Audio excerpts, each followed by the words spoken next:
यह video Wakanda के सन की पायलट के दिमाग की उपज है, जिसका किसी भी देश के रेलवे से कोई लेना देना नहीं है। वीडियो के शुरू में बिना सिर पैर की एक कहानी चलेगी। स्कीप करने वाले की बच्चे टकले पैदा होंगे।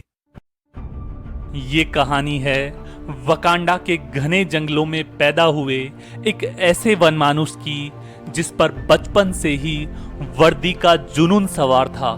आईपीसी की धाराओं का इतना ज्ञान कि महज 3 साल की उम्र में हमारा जवान अपनी गर्लफ्रेंड पर एफआईआर दर्ज करवाने स्टेशन पहुंच जाता है और 5 साल का होते होते ये वनमानुष अपने गांव के पुलिस वालों से ऐसे बिहेव करने लगा मानो उनके साथ काम करने वाला कोई सहकर्मी हो।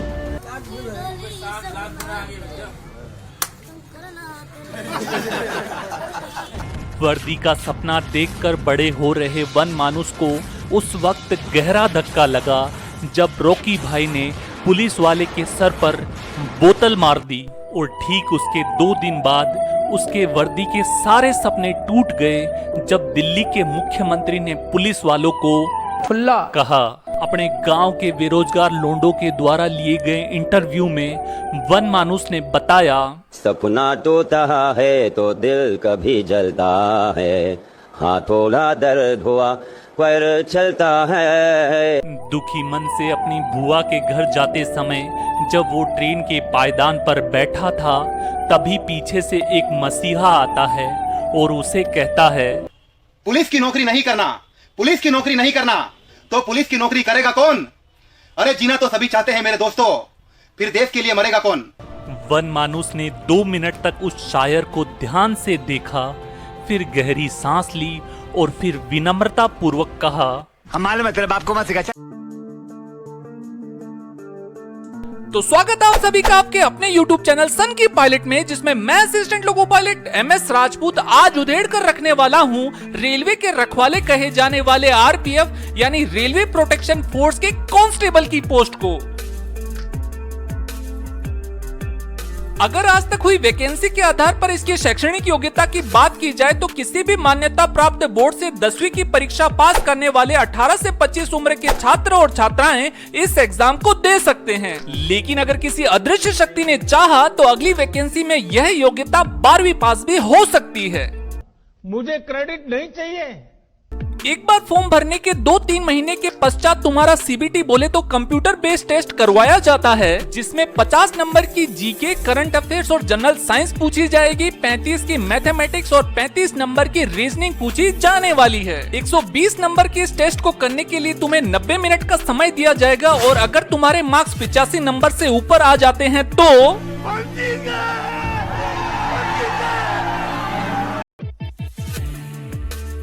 देखो, आरपीएफ कांस्टेबल के एग्जाम से भी ज्यादा टफ उसका फिजिकल होता है, जिसमें वास्तविक वैकेंसी से 10% अधिक छात्रों को फिजिकल के लिए बुलाया जाता है। फिजिकल टेस्ट में कन्याओं की हाइट 157 सेंटीमीटर और लड़कों की हाइट 165 सेंटीमीटर से कम हुई तो निकल यहाँ से, निकल।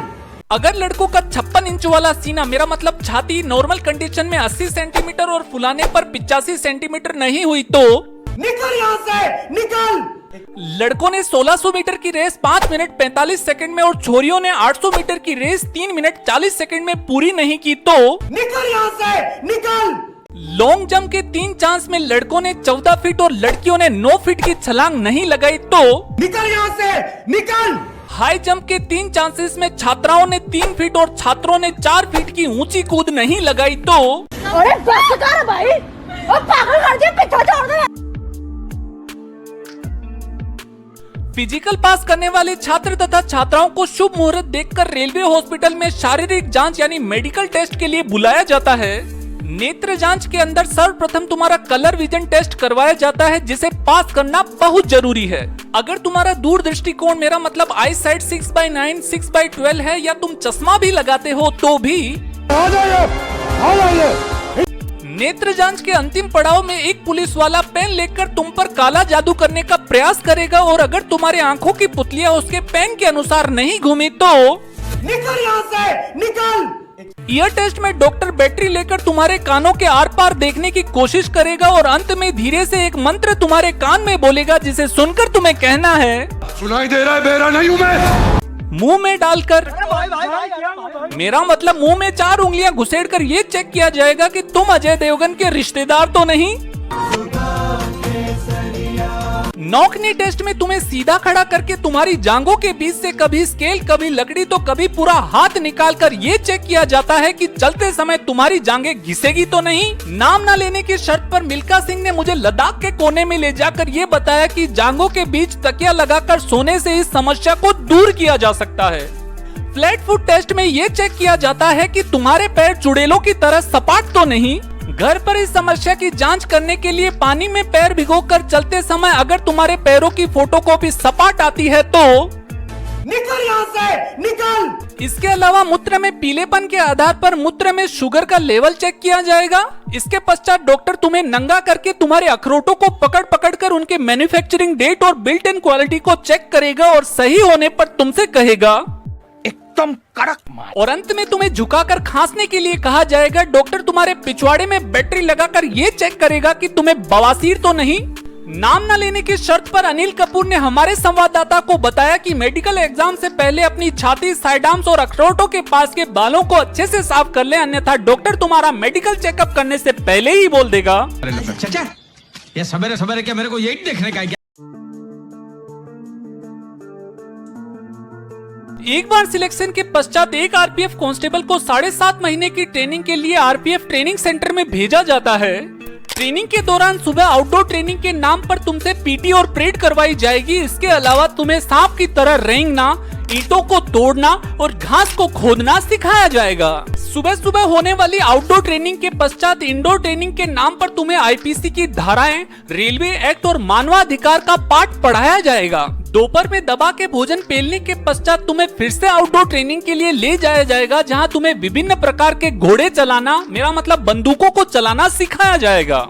गन ट्रेनिंग के दौरान तुम्हें पिस्टल, कार्बाइन, राइफल, इंसास जैसी बंदूकों को चलाने के साथ साथ लठ चलाना भी सिखाया जाएगा। नाम न लेने की शर्त पर कैटरीना के खसम विक्की कौशल ने हमें बताया कि 7.5 महीनों की ट्रेनिंग के दौरान घास खोदना, उस्ताद से गाली खाना और पनिशमेंट के तौर पर पसलियों पर लठ खाना कुछ ऐसी एक्टिविटीज होती है जिसके बारे में हर जवान का एक ही कहना है, मौत मुझे क्यों नहीं आ जाती है? मैं ये दिन देखने से पहले राजू तलवार मर क्यों नहीं जाता है? को करिकुलम एक्टिविटीज के नाम पर इन्हें विभिन्न प्रकार के डांस भी सिखाए जाते हैं, जिनमें होली डांस,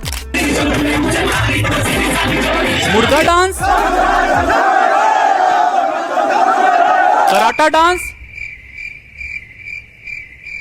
15 अगस्त डांस और जलवा जलवा वाले डांस को देखकर तो आप सभी लोग भी एक ही स्वर में कहेंगे,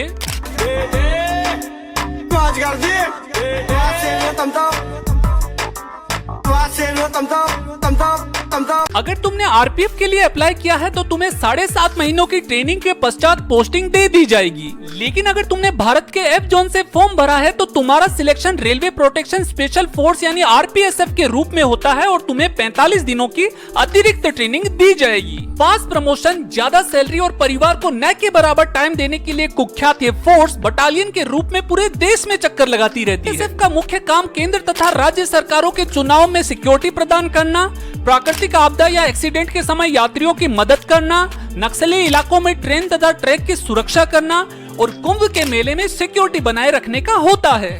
पूरे देश में बटालियन के रूप में घूमने के कारण रेलवे इन्हें अतिरिक्त टीए के पैसे देती है, जिसके कारण सामान्य आरपीएफ वालों को इनसे बहुत तकलीफ होती है।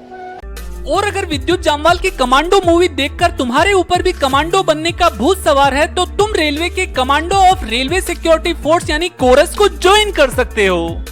फिलहाल देश में कोरस की 5 कंपनियां कार्यरत है, जिनमें 3 छत्तीसगढ़ के नक्सल प्रभावित इलाकों जैसे दंतेवाड़ा, भांसी, कलापुर में, एक जम्मू कश्मीर के बारामूला में और एक कंपनी हरियाणा के जगदारी में कार्यरत है, जिसका काम रेलवे के नए कमांडो को ट्रेनिंग देने का है। रेलवे कमांडो की ट्रेनिंग के दौरान इन्हें शारीरिक और मानसिक रूप से सामान्य आदमी से 10 गुना अधिक टॉर्चर करके तैयार किया जाता है। ट्रेनिंग के दौरान इन्हें जंगलों में लड़ना, बर्फ में लड़ना, ट्रेन में लड़ना और बंधकों को रिहा कैसे करवाना है ये सिखाया जाता है। रेलवे कमांडो आतंकवाद प्रभावित क्षेत्रों में किडनैपिंग के समय और ट्रेन हाईजैक के समय विशेष रूप से एक्टिव रहते हैं। तो बस यार आज के लिए इतना ही। आरपीएफ कांस्टेबल के दुश्मन और दोस्त और इस जॉब के पॉजिटिव और नेगेटिव पॉइंट की बात अगले पार्ट में की जाएगी।